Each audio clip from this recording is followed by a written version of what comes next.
Hi everyone, welcome to State of Sustainability, where we unwrap and unpack the stickiest of sustainability issues. Today, we're going to talk about primary and secondary data off the back of quite a lively LinkedIn debate.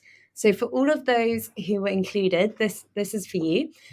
We might name names further on in the discussion, but really exciting today. We're joined by Toby, VP of Data at Altruistic, and of course, Seth. And I think we're going to just run down what even is primary data versus secondary data, what is the problem, and how do we actually put this into practice and implement it on a day-to-day. So to start off, what is the problem? Seth, do you want to take the floor? Well, actually, Izzy, just to start off with sticky problems, I should warn you and our audience. And by the way, we normally don't do product placements, but I'll do one now, which is Toby and I have both just consumed a bun from home, basically. So if anyone in London is familiar with buns from home, they're our favorite cinnamon buns. So we might be on a somewhat of a sugar high right now. So if this sounds a little manic, it's not us, it's the sugar talking. Let's hope we don't have the sugar crash during this episode. Definitely. We need to make it through to the end at least. But I'm super excited, obviously, to kick off this topic. I am intrigued, surprised, and somewhat excited by how much debate this topic raises. So I started talking about primary data versus secondary data probably 3 or 4 weeks ago. And the background for this is I was sort of noticing in my conversations with sustainability practitioners and also with, let's say, peripheral stakeholders. So I'm including corporate sustainability people, but also consultants, advisors, software stakeholders, etc. I was sort of noticing that there are these two schools of thought. And one is that you need no-touch solutions. You need complete holistic secondary data cover and actually satellite data, some kind of advanced modeling, data science, AI is going to allow you to solve everyone's scope 3 problem by just having some sort of universal coverage of synthetic data of some sort. And that's kind of one school of thought. And I think there's a set of vendors pitching that, and there's a set of stakeholders pitching that. And then there's the second school of thought, which is you need universal primary data coverage. You need everyone entering data in somewhere, every supplier, every company entering in data for everything, every item that they purchase, every item that they produce. And that database should be made available to every company. And every company can then just pull data from there, and that solves everyone's scope 3 problem. And there's a different set of vendors behind that, and a different set of stakeholders pitching that. And the sustainability people working in corporate teams basically get both sets of pitches and have to pick one. And I started asking audiences at events where I would go to, which of these two camps do you sort of fall into? And I'm finding increasingly people falling into the primary data camp. And I feel quite strongly that actually both camps are wrong. And so what I've started saying at events that I go to is that you actually need hybrids. And the reason for that is that if you look at, let's say, a few different factors, you look at cost, you look at need, and you look at the sort of just the scalability and the sort of pragmatism of getting a solution out there. I don't think it's feasible for us to go out and get primary data coverage. It'll just never be cost effective, and we'll talk about that a little more in this episode. At the same time, I don't think secondary data can ever be as accurate as you would need it to be without some input of primary data. And so my approach is always we need a hybrid, and we'll talk a bit more about that as well. But that's just to set the scene a bit, Izzy. And I guess, Toby, from your perspective, would you agree that a hybrid approach is the way to go? Yeah, absolutely. Because I think trying to go out and getting primary data at scale is a huge undertaking, as Seth has mentioned, and is going to be very hard to achieve. And so you need to think about, well, what do we actually need this data for? Which I know we're going to cover in the shortly later on in this discussion. And you're not going to need, for a lot of the initiatives that you as a business are going to do, you're not going to need primary data immediately to be able to drive action, which is the most important point around collecting this data. What is good enough to start getting action out of it? And Izzy, actually, just given that a majority of our audience is probably somewhat inclined to the primary data side, and I put up a post on LinkedIn, I got a bunch of comments.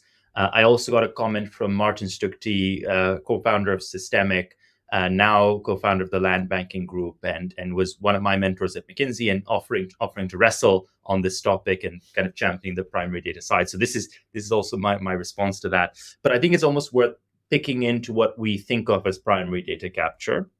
And right now, I think that most corporate sustainability professionals would assume that primary data is a company filling out a form. And I think that there's a hypothesis that could work across the value chain. I think that is generally flawed for the global north, but I think it's impossible for the global south. And so the original discussion was around how if you take, let's say, farm level data, agricultural data being some of the hardest here, and you imagine, let's say, a small farm, in the UK or in Europe, a small farm is still a corporate entity of some sort. It's usually a registered business. Everyone there has a certain level of tech literacy, let's say, and kind of ability to engage with some form of data provision and data capture. Whereas if you go to the global south, countries like Pakistan, where I'm from, you will never manage to capture this data in any way. You're going to really struggle to get any form of engagement from farms for the simple reason that most of them are not literate as we would hold the bar, let's say, here in the UK. I actually started a farming business as my previous venture. We employed over 200 people in the farm, and it was a reasonably large farm. It was probably the largest flower farm in Pakistan. And we still really struggled with digitization of any type. It wasn't that we were trying to solve for sustainability. We were trying to solve for like picking efficiency, picking the flowers. And we wanted to be able to get the pickers picking to give us some sense of how many flowers they picked. And that was impossible because the pickers couldn't read or write, and there was no real way of getting that communication across. So then we thought, okay, the foreman managing the pickers should be able to tabulate in the basket how many flowers came from each picker per hour, and then we can get picking efficiency. Couldn't get that to work either. The hurdle on managing to get any kind of engagement from someone without a huge amount of effort, and by effort I mean literally training people on how to use digital tools, teaching them to kind of read and write and be numerate in some cases. And it's not the job of food companies and apparel companies and brands to solve the education problem in emerging markets. It can't be, it shouldn't be, it doesn't really make sense. It is a problem to be solved, but not by these businesses. Take the dairy example, which I was talking about on LinkedIn as another issue. Nestle is doing fantastic work on engaging dairy farms around the world. And kudos to them for that. At the same time, I'm sure Nestle will be the first to agree that if you look at, let's say, dairy farmers in Pakistan and India, which are, by the way, the first and the third largest dairy producers in the world, I believe, by volume, about half, 50% of the output across both of those locations is smallholder dairy farmers. Let me describe what we mean by smallholder dairy farmers. We're talking about a person who owns a cow. Mm-hmm. We're talking about a person who owns one animal, maybe two. If you think about the socioeconomic position of the kind of person who depends for their livelihood and their family's livelihood on 1 to 2 animals, with a yield, by the way, that is 30% or less of the yield you'd get in the Netherlands or Australia or the US, that person is not going to be able to engage with any data capture form. So that format of primary data capture, where you ask the person to enter something, that is just not going to work for a large share of most materials that you buy from the global south. And I use that as an extreme example just to illustrate the point. I think the same difficulties are going to be there for the global north as well, to a slightly lesser degree, and slightly less for some materials, slightly more for others, depends a little on location and size. But I just want to illustrate the problem. I mean, Toby, agree. And that kind of variety in data literacy and digital literacy, if that's such a thing, really highlights the kind of the complexity and of the scale and the feasibility to roll out, good primary data capture systems across the supply chain. It's just not going to happen. And that's why you need to think about kind of coverage and materiality. Where is it important to get primary data? Versus where is it good enough to get secondary data, such that you can get the right level of actionability, but you don't necessarily need that immediately from that primary data.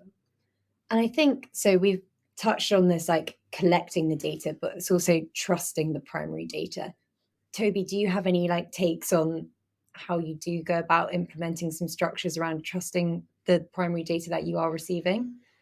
Oh gosh, thank you for the easy question there, Izzy. I mean, a lot of primary data at the moment, as Seth mentioned earlier, is captured via surveys, but then a lot of that is self-reported. So how do you know what's being reported is the right thing to do? So there's a lot of trust there. I mean, unless you're going down to kind of physical measurements, in fields, etc., there's always going to be a slight element of doubt, but you would think it would be within the interest of the provider to be as accurate as possible. But then also in terms of operational primary data, obviously, you can get that from, energy bills, etc. So you can really try and get that from the source. So yes, but at scale, that's no easy feat. Yeah, I mean, Izzy, I think almost if you say that the need is data we can trust, and then if you would almost stack rank, let's say, each unit of data that is relevant, let's say, for scope 3 calculation purposes, just to simplify life, let's remove for the moment nature and biodiversity and talk about carbon. And if we just say every kind of unit of trustworthy data, would we call that a datum, Toby? What would you call it? Like a datum? A datum. Every datum that you kind of stack rank, let's say. My hypothesis is that the cost will rise progressively as you just kind of work your way through that stack. And at some point, very soon, probably, you'll start to run into these challenges. And what that means is that the cost of acquiring data that you can trust will just basically rise. And so to give, again, an extreme example, right? Let's think of that, that person owning one cow in like Lodhra, which is like literally in the center of Pakistan, where literacy rates are lowest, right? If I just give that one extreme example, that's where like the highest cost unit of data acquisition to get to any data that you can trust. And I think that at the same time, we have to look at whether it's worthwhile, whether we actually need to get that far. And so our hypothesis here is that what you actually need is you need to be able to get data coverage that actually manages to get you the right, let's say, number of data points by category. Say it another way, if you divide the problem into cells, almost like a grid, and you say for each cell or each unit of the grid here, I need to have some level of coverage of data points where I'm getting enough statistical significance that I can train a model to generate now an accurate representation of this. Martin, not to pick on him, Martin has suggested polygon data is kind of the right way to go. And I think there's a lot of sense in that. At the same time, you kind of need to enrich the satellite data or the GIS data with some primary data. And that allows you to basically then create secondary data. You've taken, let's say, a small farm, let's say a potato farm. In most areas where you grow potatoes or wheat or a lot of these core staples, the farms around that area will also grow the same crop, and they will tend to have similar practices, and they will tend to use the same fertilizer, the same pesticide, and often buy it from the same people and buy the same brand. There's a lot of similarity. Farmers tend to look at what the neighboring farm is doing and have been doing that for generations. And farms tend to be risk averse. They have 40 seasons in their lifetime, basically, and they don't want to give up one of those seasons to risk. And the best way to minimize risk is do what everyone else is doing. So there's a lot of commonality in practice, which means that actually you don't need to get data points from every one of those farms. You can actually get representation and use that representation to create a new data point that can be applied to very similar farms in the same location. So you need that hybrid of primary and secondary. Yeah, and in terms of solving this at scale, that's going to be, a necessity. And so just stripping it back again, if you were to define primary data and secondary data in like really simpleton terms, how would you say it? I mean, in simpleton terms, primary data is data that's captured as close to the process as possible, and secondary data is data that is extrapolated or built on top of that, or is regionalized, etc. From a geography point of view, would be my take on it. But I also, in recent conversations with customers, I've found there's a lot of interest in kind of defining primary versus secondary data. But I'll come back to my point at the beginning around, what is it that you're doing with that data that's important? What do you want to do with it? Because if it's regulatory reporting, you probably don't need as much primary data, right? If it's decarbonisation kind of directionally, you might want to know where your highest emitting areas are, and that's good enough for you to go and start to go deeper on those. If it's products modeling, then you probably want to go even further. If it's claim substantiation, then you need even better data. But you need to really call out what is important to you, what do you want to do with this data, which then determines how you then treat, or how you think about what level of data matters to you, whether it's primary, secondary, or a mixture of the two.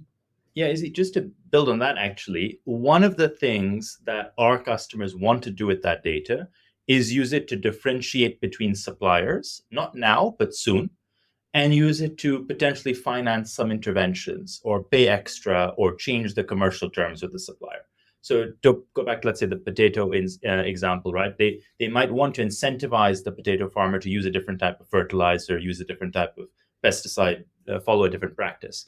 And in that case, it is actually in everyone's interest for trust levels to be higher, which may mean that actually in that case, you do want primary data, and it's in the interest of the farm to provide primary data and to invest in that. The important thing is to appreciate that there is always a cost. There is always some cost to primary data.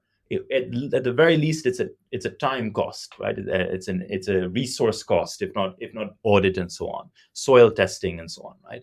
And if there's money on the table changing hands, then there is also money to cover the cost of that primary data acquisition. And so at the same time, you may not be doing that across all suppliers. And so I think it's important to say that there's almost like an opt-in where you can say actually modeled data, secondary data, trained on good representative sampling of primary data is good enough for the average supplier, for the average kind of emissions that you're modeling out for your suppliers. And you do want to go deeper where you're putting money on the table. And in those situations, it's fair for you to expect and require primary data. And I guess it's also looking for the commercial value in that. So seeing, okay, these suppliers, if I do engage with them, what am I going to get back from it? Whether it be better engagement processes, whether it be if you want to implement like reduction initiatives, like there can be a lot of uplift if you choose them correctly. To go to this hybrid model that we've all been kind of skirting around, like how would you like weight the importance of primary versus secondary, and how would you like see that in practice? Maybe one for Toby actually, rather than me, but I'm happy to weigh in with my views as well. How would you weight the importance of primary versus secondary data? I mean, again, I think it comes down to, what are you going to do with that data? Where is it material within your supply chain, where you really need to get into more granular information around, your suppliers' operations and their growing practices. If you're a coffee company, you probably coffee as your main agricultural crop is where you're going to focus most of your attention. Other things you may be okay with secondary data, but for me, it's what is going to make a material difference to you in terms of where you focus on getting primary data. Yeah, again, good example. Coffee is a good example, and so is cocoa. Cocoa may be in some ways even better than coffee in the sense that I think 60% of cocoa comes from two countries, right? I think Cote d'Ivoire and Ghana contribute maybe 60%. I might be slightly wrong here, but I remember there's about 5 countries that have around 80%, I think, and about 2 that have 60. If you look at the number of data points you would need, the number of unique data points you would need, it's comparatively smaller because you could probably train relatively good secondary data, given that you have such a density of supply. Not every crop or every material will be like that. But what you want is you want to have enough sort of statistical significance at a material level for a specific location that you can then model out for that location and that material other data points.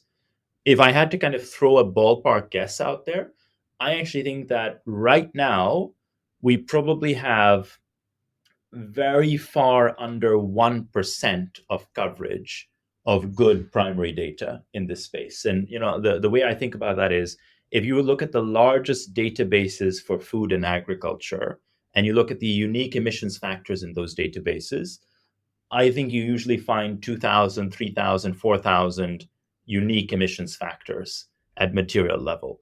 maybe you find some database which has 10,000, right? Maybe a bit more, but like unique material, food ingredients, for instance, right? It's usually a few thousand. If you look at the number of unique SKUs or unique ingredients being bought by companies that we work with, you'll often find 100,000 or more in any given instance. And so if you just look at the kind of breadth of coverage, right, and you assume that not all of those factors will be useful for every company, so the actual breadth of data points that you need is probably in the millions, frankly, and the breadth of data points you have is in maybe the low tens of thousands. There's just a massive delta already to improve where we are today.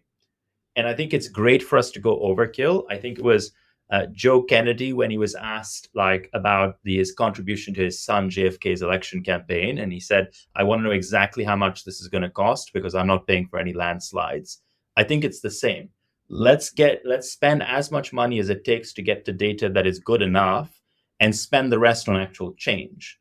And so, sorry, Vizzy, to come back to the question, right? I think if we have right now under 1% of coverage, if we can get to 20-30% of decent coverage in the right way across suppliers, across data points, I actually think you can probably model out really good coverage for the rest. And like what we've touched on, like what does good primary data look like, and quite a bit negative that we don't have that much good primary data out there. But what's good secondary data? Like who am I looking to model these? What does that look like? I'm going to bat all the questions where we need a defensible answer that no one will hold against us to Toby. Yeah, thank you again for this. Where do you get good secondary data from? Well, I mean, there are lots of companies out there and emissions factors providers that are building these data sets. You need to look at kind of, if it's to do with modeling and data science, you need to work out, go through the process of what inputs they've used, how are they kind of reviewing against ground truth, to really work out kind of the statistical accuracy and relevance of the process that's been built. But there's an ever increasing number of secondary kind of data and emissions factors available out there to go and use that are starting to get better and more localized and very, very high level. Are there any certifications or standards that I could look out for as a buyer and say, "Oh, they've got that. I can trust that as a source"? Maybe let me also just jump in, and by the way, I think Toby is also being very modest, where Toby's team has also built out many of these emissions factor databases. And so if I kind of just share how we've approached it at Altruistic, where we noticed that there was a big gap in crop level coverage. And so we've basically built out our own emissions factor database or environmental impact factor database. And we've aggregated most of the available databases. So every database that we found that was useful, we kind of built it into our database, and we sort of curated it and tagged it and made sure there was comparable, removed duplications, etc. And so we now have what we consider to be maybe the largest database that is relevant for the companies that we do most of our work with, which is food, apparel, personal care, etc. At the same time, we found that there was a big gap for many materials, in particular agricultural materials. So what we did was we created our own farm level model using our own in-house research team. And we trained that model on the basis of public data sets, FAO, etc. But then we validated the model. So we collaborate routinely with some of the best academic minds at Oxford University, Imperial College London, etc. And we then validate the model, which means that the output is trustworthy. Mm-hmm. And I think we're going to see more and more of that sort of thinking where, especially now as we kind of start deploying more Gen AI tooling across the board in companies, is that if you sort of want to validate the approach that the model is taking and validate the model itself, and then you can rely on the output. And that means you need to trust what's going into it. You need to trust how it's being processed. You need to trust transparency. And we need to think more and more about data ethics as well in this space. Yeah. And then the output is reliable and kind of credible and in many cases certifiable as well. Yeah, and as Seth mentioned, sort of independent assurance and going through that with the right kind of academics involved in this process is very important. Awesome. So I guess finally, how do I implement this? How, if I'm at the start of my data journey or if I'm in the middle, wherever you are at the data in your data journey, how do I go about putting this into practice? I think that the approach that we see most large companies taking seems to us to be sensible and is a really good starting point, also for many smaller companies. So I know that there are at least maybe 5 or 6 Fortune 500 companies in the consumer space that I've personally spoken with in the last 2 weeks alone. And I know that they're all following this approach, which is a materiality driven approach. They have a list of their suppliers and all their purchasing. They use, in many cases, a spend based approach to do a first pass of the emissions for those suppliers and those purchases. They then say, where do I have a material that I'm buying? Dairy, sugar, packaging, often amongst them, which is a high emissions material innately. And then the next layer they put on is where am I buying this in bulk from a single supplier? And that usually gives them a list of around 300 to 500 suppliers that they see as the most important suppliers from the perspective of getting data accuracy or data granularity or better coverage. And that list of 300 to 500 looks a little different based on which company you are. So if you're, let's say, a GlaxoSmithKline or a Johnson and Johnson, you might have a lot of sort of chemical derivatives and petrochem derivatives and solvents and things in there as well. If you're, let's say, a food company like a Kraft Heinz or a Mars, you'll have a lot of sugar and dairy and flavors and stuff like that as well. And so that mix will be a little different. And then what they say, okay, good, these are probably always going to be the answer. Like these companies will probably always be my top 300 to 500 companies, no matter how I was doing the data today. Let me now invest the additional effort in going out to them. And first, obviously, you ask for what the emissions numbers are today as a matter of form, but you also want to understand what is the practice. And what we're seeing is increasingly a very high touch collaboration process where, again, large companies like Unilever will be running these workshops with specific suppliers and leaning in to understand what's going on today, what are you doing, how are you approaching this, where can we help, what makes sense, etc. And I think that's the right approach in these early days. I think more and more what we're going to find is that these companies talk to each other about approach. And so you'll have a Unilever and a Procter & Gamble or P&G kind of saying, look, we're actually both going out to many of the same companies. The 300 to 500 company list on both sides looks very similar. Let's actually have an aligned approach on what the frameworks and standards are for the models that we might use to train on the primary data that we have available. And actually, we kind of see steps in this direction already happening. And we've talked about PACT, which is a framework defining how the building blocks come together in this space. And I would just expect to see much more of that. So much more coordination on where we need to go deeper into primary data capture. Starbucks is great. I don't know if we talked about this in our last episode, but at Starbucks, what I really love is how from the CEO level, from Lakshman kind of down, they have this message, which is we need to solve for coffee. Coffee is on us. We are the largest coffee buyer, the largest coffee company in the world. We need to solve for coffee because if we don't, no one else will. And so from a primary data perspective, we really have to own that primary data problem. We have to go deep. We have to kind of work with the roasters, but also work with the coffee farms and solve that primary data problem because no one else will do it if we don't put our hands up. But maybe dairy is not a problem where they need to own the whole problem.